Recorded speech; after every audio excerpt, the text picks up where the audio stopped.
नहीं, आपने जब शुरुआत की तो आपने कहा बहुत से लोग आसिम वक़ार को गाली बक रहे हैं। आपने उन सोशल मीडिया अकाउंट्स को देखा जो हमसे नफरत करते हैं, जो असद ओवैसी साहब से नफरत करते हैं, जो असद ओवैसी साहब को राजनीति में हिंदुस्तान की देखना ही नहीं चाहते। आइए हमारे सोशल मीडिया अकाउंट पे आइए, तो आपको हमारी तारीफों के तमाम वीडियो मिल जाएंगे, कमेंट।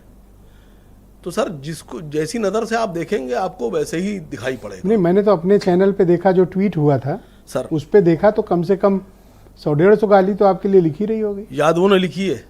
अच्छा, यादवों ने, मुसलमान भी थे कुछ उसमें? नहीं, यादवों ने लिखी है, आप पढ़िए।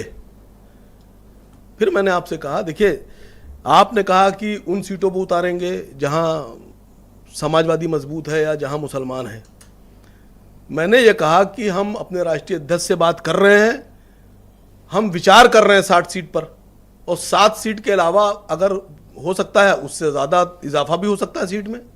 अब मैं आपको बताऊं, देखिए बदायूं, फिरोज़ाबाद, आजमगढ़ और मेरठ, ये 4 सीटें भारतीय जनता पार्टी के पास हैं इस वक्त। इन 4 सीटों पे बीजेपी जीती है, तो भारतीय जनता पार्टी की 4 सीटों में हम अपना दावा कर रहे हैं। 2 सीटें संभल और मुरादाबाद समाजवादी पार्टी के कैंडिडेट जीते थे, संभल खाली हो गई है। रिस्पेक्टेड मोहतरम जनाब शफीकुर रहमान बर्क साहब को मैं अपनी खराज अकीदत पेश करता हूं, कंडोलेंस पेश करता हूं। वो नहीं रहे, बेहतरीन इंसान थे, वो सीट खाली हो गई है। तीसरा, अमरोहा की जो आप मैं बात कर रहा हूं, वो बहुजन समाज पार्टी के पास थी, और इस बार दानिश अली साहब चले गए कांग्रेस में, और गठबंधन ने भी उनको कांग्रेस को सीट दी है। तो आप ये बताइए, सबसे ज्यादा सीटों पे दावा तो मैंने बीजेपी की सीटों पे किया है। जिसके पास जिनके पास राजनीतिक अकल है वो इस बात की गहराई को समझेंगे कि बीजेपी की सीटों पे सबसे ज्यादा तो दावा। एक सवाल है, जिसके पास उत्तर प्रदेश में 7 पार्षद भी नहीं है, 7 प्रधान नहीं है, वो 7 लोकसभा की सीटों पर दावा कर रहे हैं। सर 135 पार्षद हैं हमारे पास। सर कभी दिखे नहीं इतने इकट्ठे। 135 पार्षद किसी हैं। दिन दिखाइए, लखनऊ बुलाइए। दिखाऊंगा। 135 पार्षद हैं, 7 चेयरमैन हैं। संभल पे आप अब सुन लीजिए, अब आप संभल जो लोकसभा सीट है, संभल की लोकसभा का जो चेयरमैन है वो हमारा है, और नवाब इकबाल महमूद साहब की वाइफ लड़ी थी, और हमारे पूर्व सांसद साहब के भी कैंडिडेट एक लड़े थे। ओके, चौथे नंबर पे पहुंच गए थे चेयरमैनी में 2022। सर सुनिए, संभल में हमारा कैंडिडेट समाजवादी पार्टी से इतना ऊपर था कि समाजवादी पार्टी कैंडिडेट 4 पायदान नीचे था। 2022 दावा बनता है सर। 2022 का उत्तर प्रदेश के चुनाव का परिणाम मैं आपको बताऊं या आप स्वयं कबूलेंगे? मैं आपको 1980 का बता दूंगा। सर 22 वाला बताएं जो लेटेस्ट अभी मैं हुआ। आपको 1980 का बता दूंगा। सर 2022 90 से अधिक सीट पे लड़े, मैं आपको एक भी जमानत नहीं बचा पाए। 1977 में भारत की प्रधानमंत्री श्रीमती इंदिरा गांधी अपने गृह जिले से अपनी सीट हार गई थी। 80 के दशक में भारतीय जनता पार्टी के पास कुल 2 सीटें थीं। सर 19 लड़े हार गए, 22 लड़े हार गए, 14 का मुझे याद नहीं। देखिए एक बात समझिए सर, बहुत खुल क्या है आपके पास? राजनीति की समझिए। राजनीति में चाहे आप 1 वोट से हारें या 1 लाख वोट से हारें, आप हारे हुए कहलाएंगे। ऐसा नहीं कि अगर आप 100 वोट से हार रहे हैं तो आपको जीता कहलाया जाएगा। आपकी छवि ये क्यों बनाई जा रही है कि आप किसी और के लिए खेलने के लिए उतर रहे हैं? नहीं, ये तो विपक्ष बना रहा है ना हमारा, जो इंडिया गठबंधन है जो नहीं चाहता। अब आपको बताएं, आपने कहा अभी इस गठबंधन से पहले समाजवादी पार्टी के माननीय राष्ट्रीय अध्यक्ष आली जनाब मोहतरम अखिलेश यादव जी कई बार ये बोले कि कांग्रेस और बीजेपी एक ही है, ये दोनों एक हैं। कई बार समाजवादी पार्टी के प्रवक्ताओं ने मेरे साथ चैनल पे कहा कि कांग्रेस पार्टी बीजेपी की तरह काम करती है, बीजेपी के एजेंट है।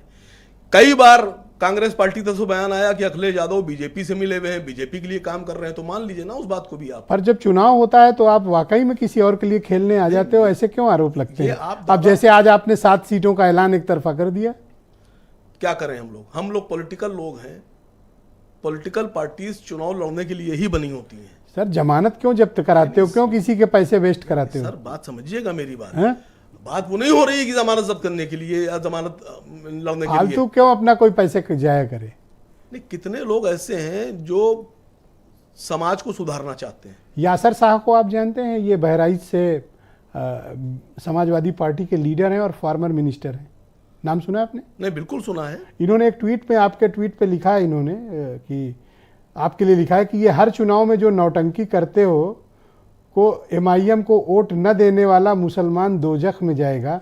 ये रील चलाकर अब की बहराइच आओ बेटा, भूत उतारते हैं तुम्हारा। जब वो बताएं तब मैं आने को तैयार हूं। खुला चैलेंज नहीं, दिया जब यासर कहें- ने। नहीं, जब- यासर शाह ने आपको खुला चैलेंज दिया, आपका भूत उतार देंगे। नहीं, अब फिर मैंने आपसे कहा जब वो कहें तब मैं आने को तैयार हूं। आप कहें तो मैं आपको दिखा और भी सकता बहराइच हूं। की सरहद शुरू होने के बाद हर किलोमीटर पे उनसे मिलने के लिए तैयार हूं। उतारे भूत आकर। तो क्या यासर का ये आपको चुनौती कबूल है? बिल्कुल कबूल है कब सर। जाओगे? जब दिल चाहेगा तब जाएंगे और ऐलान करके जाएंगे।